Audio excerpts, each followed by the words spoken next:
What's up, everyone? Welcome back to another review, and this time we're taking a look at Interstellar, directed by Christopher Nolan. Let's waste no time. Let's get into this. My overall thoughts on this film is that I think it's good.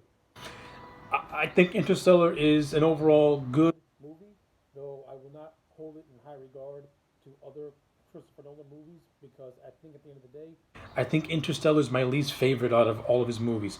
I think this movie overall is just visual eye candy, and it's really held together by his performances and his production values. The overall story for this movie is complex, though it's very confusing. It's very hard to follow. There are certain scenes where me personally, I just find myself to be completely lost. Not only that, this movie in a lot of areas just drags its feet and it moves at a snail's pace. And to be honest with you, this movie picks up once Matt Damon comes on screen, and then once that little side plot with Matt Damon wraps itself up, this movie goes right back to just dragging its feet till we get to the climax. So yeah, those are just my overall initial thoughts on Interstellar. If I'm gonna do a breakdown, it's gonna be like this: the cast in this movie is great. Everyone brings their A game. Matthew McConaughey as the lead character as Cooper. I thought he was really good in the role. He really brings that everyman presence to it. Anne Hathaway, Michael Caine, Jessica Chastain, and Casey Affleck. I thought they all played their roles really, really well. With Jessica Chastain playing the daughter of the Matthew McConaughey character. I mean, she plays more or less. She plays the older version of his daughter in pretty much most of the film. Once McConaughey goes into space with his buddies, with his astronaut friends, I thought she was fine in the role as well. I have no from the acting department. I have no complaints because all the actors to me brought their A game. So I can't really criticize the acting because I got nothing to criticize. Everyone did great.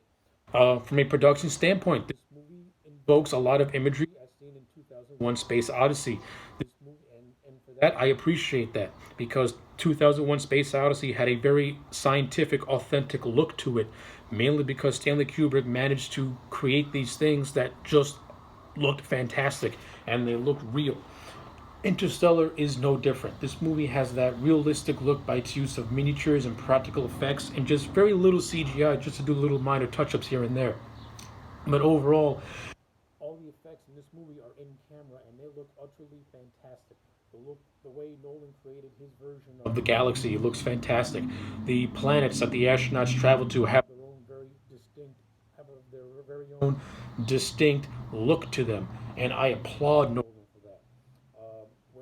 When you go further into this movie and you get to these trippy scenes with gravitational pulls and quantum physics and all that stuff, it looks great in camera, like it really does. But also, like I said, the story for this movie is just it's intriguing on paper, but I think in execution it's very reminiscent of a 2001 Space Odyssey in which it just drags its feet, and this movie's story is just an excuse to put on these is pretty much an excuse to put on to show these epic effects and what you can do with modern technology to make everything look as realistic as possible. That to me is what really Interstellar is all about. Take away these special effects, and I don't think this movie is as good as everybody wants to pretend to make it out to be. Does this movie have like an epic feel to it? Yeah, because of the special effects. Does this movie look beautiful?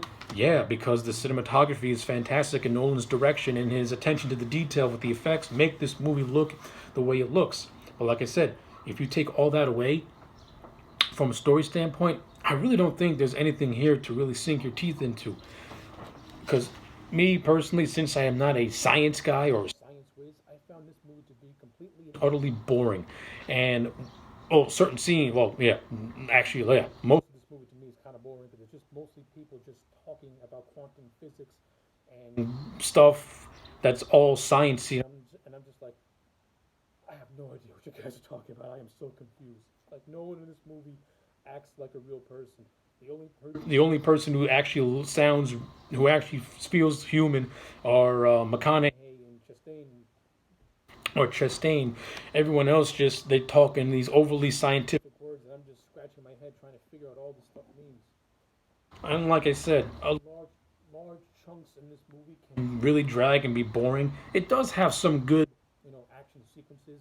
Like there's this really cool suspenseful scene where the astronauts are almost killed by a tidal wave, but one guy loses his life.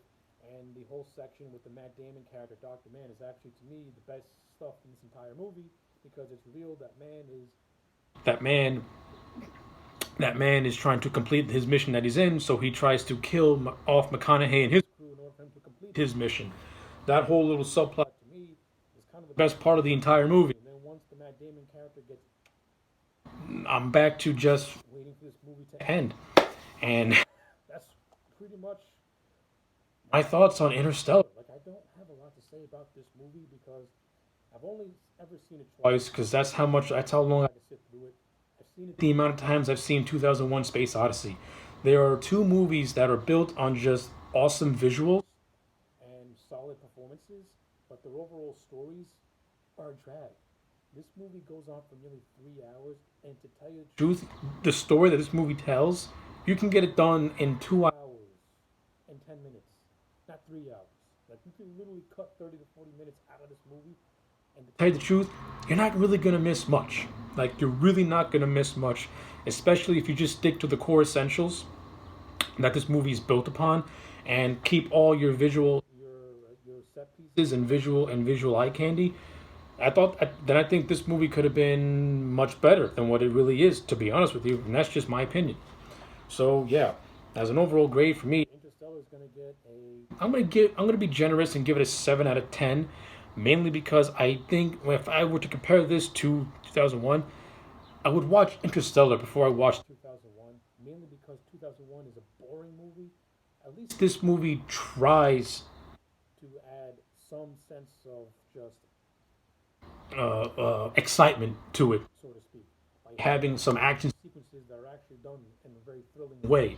As 2001, once the whole thing with Hal is over, that movie is just flat out boring. At least this movie tries to have. At least this movie has a sense of excitement to it, has a sense of epicness to it, more so than 2001. So yeah, 7 out of 10 for Interstellar. Let me know your thoughts in the comment section down below. Like the video and subscribe, and I will check you back next time for more.